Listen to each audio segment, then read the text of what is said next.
Hey everybody, I'm here today to talk to you about the retaining wall project that I just finished.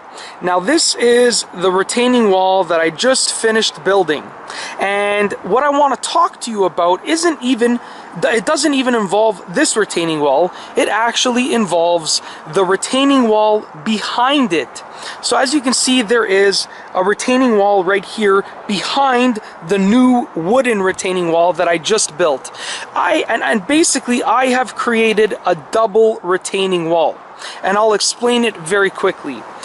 There was already a retaining wall right here, this stone retaining wall right here, but it didn't look that good. It wasn't tall enough, and I just really didn't like it, especially because it sort of goes on an angle with the property line. It's not a straight retaining wall. So what I did is I was going to demolish that old stone retaining wall and build a new one where it was. But I said to myself that it wasn't really enough space. There wouldn't be enough space behind it, so I should actually build it in front of where the stone retaining wall was. So instead of demolishing it, I just built the new retaining wall in front of the stone one. So you can see that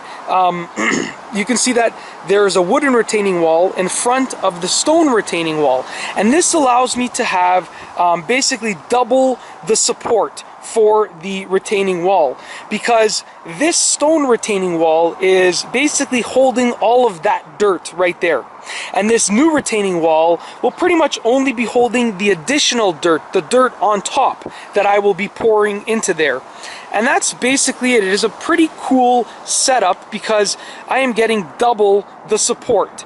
And yeah, it's a pretty simple setup. I'm actually going to secure this retaining wall. I'm going to create some extra support by using some L brackets back here and some pieces of wood to secure it to the stone retaining wall, so they will actually well, I wouldn't say double the support, but they will be working together to retain the dirt. They will work individually as separate retaining walls, but I will be joining them with some L brackets and wood and and a wide variety of screws, so they will be extremely supportive for the dirt.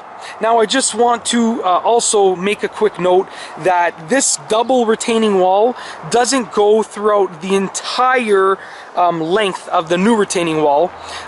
There was a different retaining wall over here, a different wooden one that I demolished.